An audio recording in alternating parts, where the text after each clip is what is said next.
The rest is no different. Because the best comes at the end. See you at the final corner. They collide! They've collided! How many times have we seen it?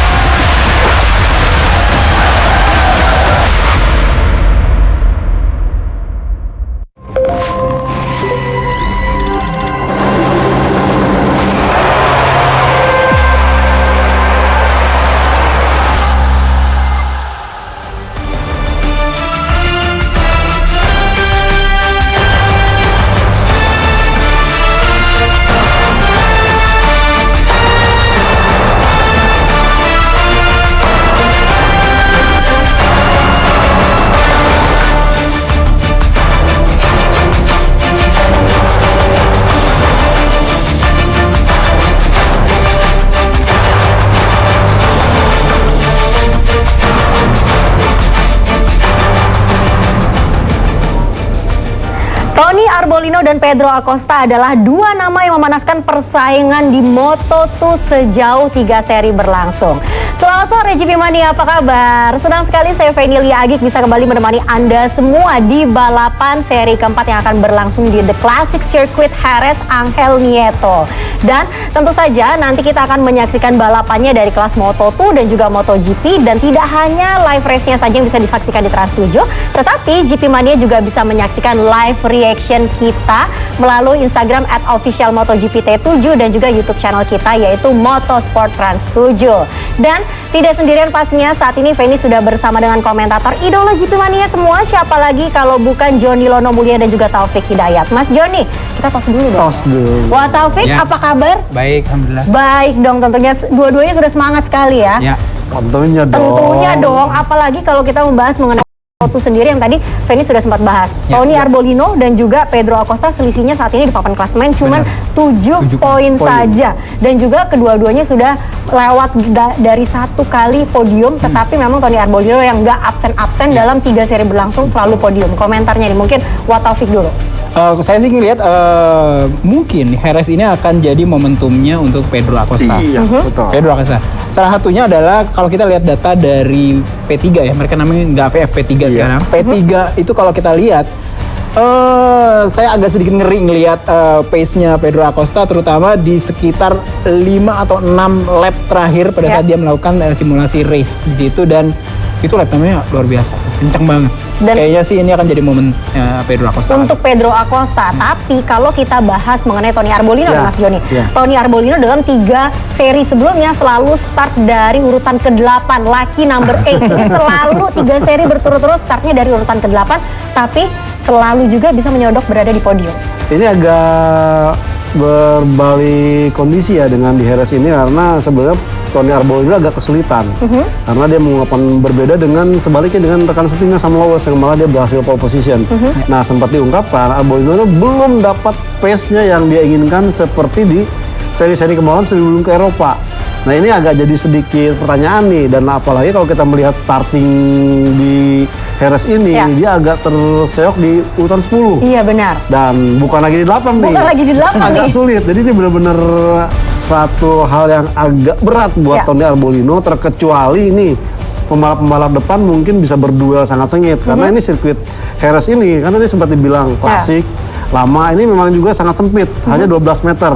Dan ini menuntut kelas Moto3 ini menggunakan Moto2 ini menggunakan istilahnya curb untuk bisa mengambil tikungan cepatnya. Nah, kalau umpamanya lalai itu bisa exceeding track limit, bisa-bisa malah ya pengen cepet malah kebanyakan exceeding track limit kena long lap penalti. Iya, jadi serba salah juga ya. Tetapi memang banyak sekali para pembalap tidak hanya di Moto3 saja sebelumnya, tetapi juga di MotoGP pada saat MotoGP sprint kemarin banyak sekali yang exceeding track limit, hampir semuanya saya lihat ya. Pada seru. Karena memang harus butuh itu ya, karena butuh bener. Untungnya memang track limitnya berada di sisi luar dari curb-nya, sehingga ya nggak terlalu banyak lagi. Tapi kalau itu pun karena benar tadi 12 meter, dan kalau menurut saya Jerez ini kuncinya utama adalah kualifikasi, terutama untuk MotoGP nanti ya. Tapi untuk kelas-kelas bawah baik Moto2 dan Moto3 itu kalau kita sudah berada di depan, dengan situasi kondisi morfologi dari sirkuitnya yang begitu sempit, ini akan ada advantage atau keuntungannya akan besar kalau misalkan kita start dari posisi itu. Oke, dan kalau membahas mengenai sirkuit ini sendiri, kalau saya tidak salah ada pembaruan yang dilakukan di turn 1 dan juga turn 5. Mungkin Mas Wataufik bisa jelasin sedikit pembaruan seperti apa yang dilakukan dan efeknya apa sih terhadap pembalap hal ini? Nggak terlalu banyak, artinya secara track sirkuit utamanya itu tidak diubah. Dari lebar dari tracknya lebih ke area-area di luarnya kayak misalkan run off aja sih. Jadi nggak terlalu. Jadi untuk hal-hal safety aja sih. Sampai kemarin kan di tikungan terakhir tuh Iker Lecuona crash nabrak sampai air fence-nya diganti. Itu sampai red flag. Ini kenapa red flag? Pecah air fence-nya. Sampai pecah. Iya, balon kan kena motor terus diganti. Jadi memang karena karakter sebenarnya ini kan sempat dipertanyakan apakah sirkuit lawas ini harus di-upgrade karena masih dengan kondisi yang sangat sempit. Namun itu coba diantisipasi dengan meningkatkan faktor safety-nya. Jadi itu sebabnya MotoGP masih itu ya, karena ternyata masih ada hal-hal yang bisa diatasi. Sambil sama-sama kita lihat ini adalah Pedro Acosta yang membuat Wataufik dan juga Mas Joni sepakat membahas mengenai Pedro Acosta ini. Saat ini dia berada di urutan kedua klasmen untuk pebalap dengan 54 poin dan Tony Arbolino masih berada di urutan pertama sejauh ini. Kita lihat apakah Tony Arbolino bisa naik podium lagi. Kalau masih bisa naik podium, ini 4 podium berturut-turut, luar biasa. Tapi memang banyak juga yang memprediksi mengenai Pedro Acosta ini akan bisa menjuarai Moto2 untuk musim ini. Nah, tadi kita sempat membahas mengenai salah satu kunci di sirkuit Jerez ini adalah kita lihat ini dia Fabio Quartararo ya. Dan nanti kita bahas tuh kan. Saya langsung bilang nanti kita bahas karena saya yakin banget nih Mas Joni nggak sabar kalau ngomongin Fabio Quartararo. MotoGP-nya nanti Mas Joni. Nah, membahas mengenai Moto2. Tadi Wataufik sempat mengatakan bahwa kuncinya di sini itu adalah harus kualifikasinya berada di posisi yang berada di posisi terdepan. Membicarakan mengenai posisi terdepan, ini saya cukup kaget loh. Sam Lowes bisa mendapatkan pole position dan juga kalau kita lihat memang catatan waktu dia pada saat practice, free practice sampai dengan kualifikasi konsisten sekali. Ini apa sih sebenarnya menjadi kuncinya Sam Lowes ini? Ya sebenarnya dia tuh kalau pemainnya secara karakter pembalap, ini bukan pembalap kaleng-kaleng. Artinya dia tuh bagus. Cuman problemnya adalah ya ada pembalap yang cukup punya strategi bagaimana bisa tampil bagus di start, artinya mengambil kualifikasi bagus, kemudian coba untuk mendapatkan race pace yang istilahnya apik. Nah sementara kadang-kala nih di Sam Lowes ini, ya dia bagus di kualifikasi, tapi kadang-kadang race pace-nya tidak cukup bagus, dipaksakan malah akhirnya dia melakukan kesalahan sendiri dan crash. Atau dia punya race pace bagus, tapi sayangnya startnya jelek. Nah makanya ini aku tuh agak-agak kurang yakin dengan Sam Lowes pole position nih. Kalau sampai katakanlah ya dia berhasil pole position terus menang, wah berarti saya harus ya karena masih suasana lebaran, saya minta maaf nih meremehkan gitu. Tapi kalau melihat pengalaman kemarin-kemarin, ya begitu, dia cukup bagus, melakukan kesalahan, crash dan beberapa kali. Dan makanya kalau kita melihat istilahnya apa yang dilakukan oleh tim Mark VDS saat ini, lebih kayaknya memfokuskan kepada Tony Arbolino. Satu muda, kedua dia Italia, karena udah lama nih nggak ada Italia yang tampil menjadi pembalap juara dunia Moto2 dan sekarang Arbolino pun udah menunjukkan kepercayaan dari tim Mark VDS dan ya buat Sam Lowes ini mungkin akan menjadi istilahnya tantangan tersendiri. Kalau dia sampai istilahnya tidak berhasil mengalahkan rekan setimnya dalam hal ini Tony Arbolino, tahun depan mungkin tidak akan ada kesempatan untuk tampil di Moto2 lagi. Iya, karena dia merupakan salah satu pembalap yang cukup lama juga berada di Moto2. Bukan cukup lama, tua gitu ya. Ini saya sudah memperhalus loh. Kalau lebih baru temannya Wataufik gitu. Senior lah. Senior, itu kata-kata lebih halus lagi ya, benar-benar. Salah satu pembalap gaek gitu ya ibaratnya. Dan tapi juga menarik sih kalau kita lihat dari Sam Lowes ya. Karena dia tuh memang kalau menurut saya, dia tuh sebagai pembalap jangkar. Tetap ditaruh di Moto2 sebagai pembalap referensi bagaimana kalau misalnya ada pembalap-pembalap baru yang mau masuk Moto2. Harus lawan pembalap yang istilahnya bukan kaleng-kaleng. Iya. Dan untuk mempersiapkan mereka untuk bisa masuk ke MotoGP nanti. Iya, dia inilah salah satunya ya ibaratnya. Iya. Tetapi agak sulit untuk Sam Lowe's ini mengulang masa-masa jayanya di Moto2 seperti di 2020, di 2021. Apalagi lawan-lawannya sekarang juga sudah lebih advance lagi dari dia meskipun secara pengalaman tidak sebanyak dia kalau bisa saya katakan. Dan saat ini kita lihat suasana di Circuito de Jerez, Angel Nieto, sirkuit klasik. Dan ini adalah Celestino Vietti yang pada hari ini start dari row ketiga di posisi ketujuh.